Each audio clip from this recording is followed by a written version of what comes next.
Vote কেন্দ্র পরিদর্শনের প্রস্তুতি নিচ্ছে পশ্চিমা দূতাবাসগুলো। আসন্ন জাতীয় সংসদ নির্বাচন পর্যবেক্ষণ বাংলাদেশে অবস্থিত পশ্চিমা দেশের দূতাবাসগুলো প্রস্তুতি নিচ্ছে। নির্বাচনের দিন দূতাবাসের কর্মকর্তারা ছোট ছোট দলে ভাগ হয়ে রাজধানী সহ দেশের বিভিন্ন স্থানে ভোট কেন্দ্র পরিদর্শনে যাবেন। এক্ষেত্রে সবচেয়ে কার্যকর ফল পেতে কোন দল কোন কেন্দ্রে পরিদর্শন করবে তা সমন্বয়ের ভিত্তিতে ঠিক করা হবে। নির্বাচনী পরিস্থিতি সম্পর্কে জানতে দূতাবাসগুলো স্থানীয় পর্যবেক্ষকের সহায়তা নেওয়ার পাশাপাশি সংবাদ মাধ্যমের উপরও নজর রাখবে। তবে দূতাবাসগুলো ভোট কেন্দ্র পরিদর্শনের প্রচলিত অর্থে নির্বাচন পর্যবেক্ষণ নয়। নির্বাচন প্রক্রিয়া সম্পর্কে তারা নিয়মিত পর্যবেক্ষকদের মতো প্রকাশ্য কোনো প্রতিবেদন দেবেন না। দূতাবাসগুলো প্রতিবেদন যাবে নিজ নিজ দেশের সদর দপ্তরে। বাংলাদেশের পরবর্তী সরকারের সাথে সম্পর্কের গতি প্রকৃতি নির্ধারণের ক্ষেত্রে এসব প্রতিবেদন বিবেচনায় নেওয়া হবে। চলতি বছর ইউরোপীয় ইউনিয়ন কোনো পর্যবেক্ষক দল পাঠাচ্ছে না। বিগত তত্ত্বাবধায়ক সরকারগুলোর অধীনে অনুষ্ঠিত নির্বাচনগুলোতে ইইউ সবচেয়ে বড় পর্যবেক্ষক দল পাঠিয়েছিল। 2008 সালের নবম জাতীয় সংসদ নির্বাচনে ইইউর 146 পর্যবেক্ষক মিশন ছিল। এই মিশন দীর্ঘ, মধ্য ও স্বল্প মেয়াদে ভাগ হয়ে সারা দেশে নির্বাচন পর্যবেক্ষণ করেছিল। মিশনটি স্থানীয় পর্যবেক্ষকদেরও কাজে লাগিয়েছিল। পেশাদারিত্বের কারণে ইইউর পর্যবেক্ষক মিশনের প্রতিবেদন আন্তর্জাতিক ক্ষেত্রে গুরুত্বের সাথে নেওয়া হয়। এবার ইইউ দুজন নির্বাচন বিশেষজ্ঞ পাঠিয়েছে। এই বিশেষজ্ঞরা নির্বাচন কমিশন, রাজনৈতিক নেতৃবৃন্দ, বিদেশি কূটনীতিক সহ সংশ্লিষ্ট পক্ষগুলোর সাথে মত বিনিময় করছে। বিশেষজ্ঞরা তাদের প্রতিবেদনে ব্রাসেলসে ইইউ সদর দপ্তরকে দেবে। এবার প্রয়োজনীয় প্রস্তুতি ও বাজেট স্বল্পতার কারণে ইইউ পূর্ণাঙ্গ পর্যবেক্ষক মিশন পাঠানো থেকে বিরত রয়েছে বলে জানানো হয়েছে। এবছর যুক্তরাষ্ট্র থেকে সবচেয়ে বেশি সংখ্যক বিদেশি পর্যবেক্ষক আসার সম্ভাবনা রয়েছে। এই নির্বাচন যুক্তরাষ্ট্র থেকে ছোট আকারে 12টি পর্যবেক্ষক দল আসবে। এছাড়া স্থানীয় দূতাবাস থেকে 8 থেকে 10টি দল ঢাকা ও ঢাকার বাইরে নির্বাচন পর্যবেক্ষণ করবে। ন্যাশনাল ডেমোক্রেটিক ইনস্টিটিউট যুক্তরাষ্ট্রের নির্বাচন পর্যবেক্ষক দলগুলোকে সহায়তা করবে। ইন্ডিয়ায় গত অক্টোবরে 5 সদস্যের প্রাক মূল্যায়ন দল বাংলাদেশে পাঠিয়েছিল। চলতি মাসে আরও একটি দল এসেছে। ইন্ডিয়ার অংশীদাররা the Asian network for free ইলেকশনের 2 জন আন্তর্জাতিক নির্বাচন বিশেষজ্ঞ ঢাকায় আছে। সংস্থাটি স্বল্পমেয়াদী ও দীর্ঘমেয়াদী নির্বাচন পর্যবেক্ষক পাঠাবে। ব্রিটেন ও সুইজারল্যান্ডের সহযোগিতায় যুক্তরাষ্ট্র 15,000 স্থানীয় পর্যবেক্ষককে অর্থায়ন করবে।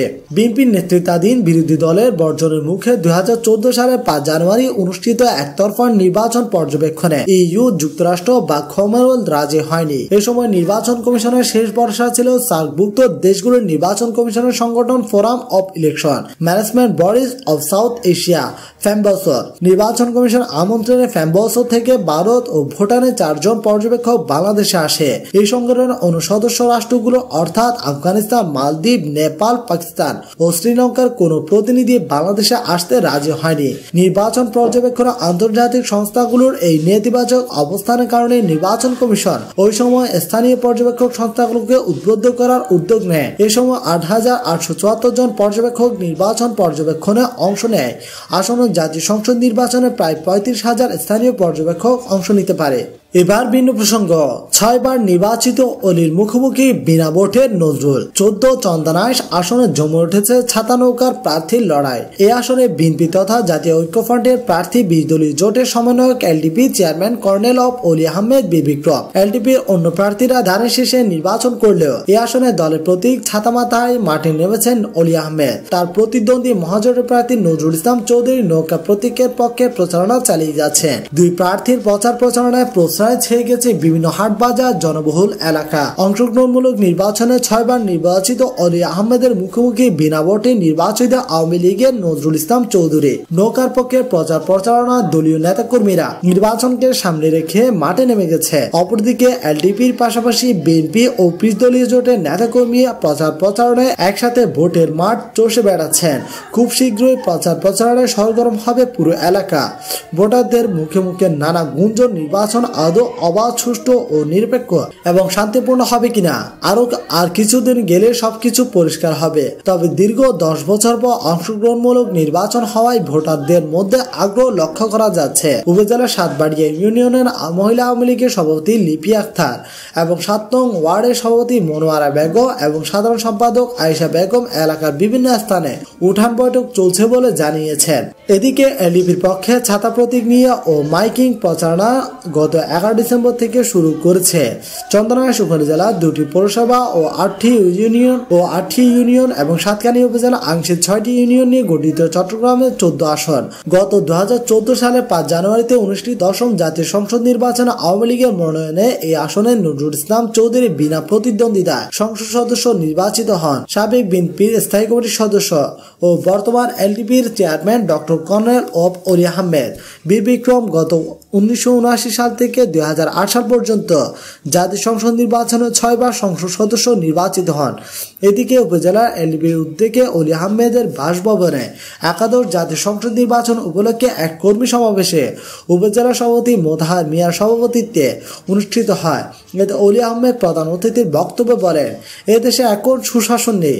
সুশাসন অভাবে বিচার ব্যবস্থা থেকে শুরু করে প্রতিটি রন্ধ্রে রন্ধ্রে অন্যায় ও বিচার ও দুর্নীতি চলছে। মানুষ ন্যায় বিচার থেকে বঞ্চিত হচ্ছে। জনগণ 30 ডিসেম্বর নির্বাচনে দুঃশাসনের বিরুদ্ধে রায় দিবেন। এবার ভিন্ন প্রসঙ্গ, সিইসির সঙ্গে কি আলোচনা হয়েছে জানালেন মার্কিন রাষ্ট্রদূত। ঢাকায় নিযুক্ত মার্কিন রাষ্ট্রদূত রবার্ট মিলার প্রধান নির্বাচন কমিশনার KM নুরুল হুদার সঙ্গে সাক্ষাৎ করেছেন।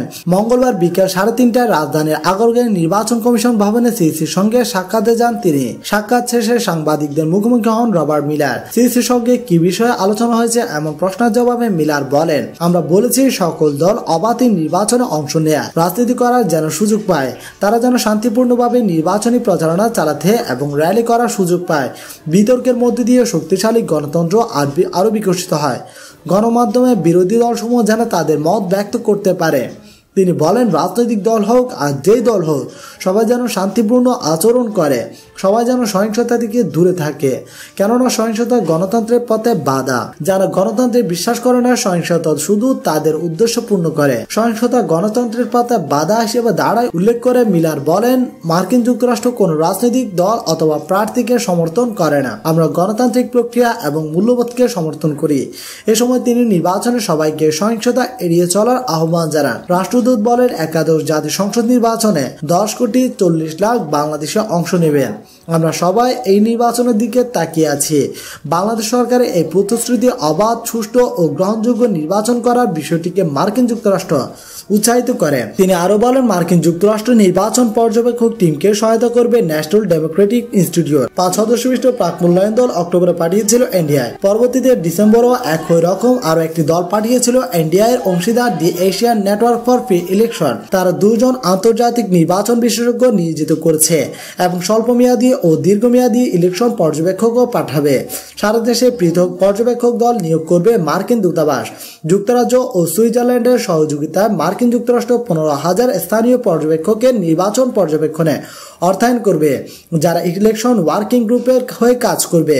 গত মাসে বাংলাদেশ মার্কিন রাষ্ট্রদূত হিসেবে ঢাকায় আসেন আর্ল রবার্ট মিলার।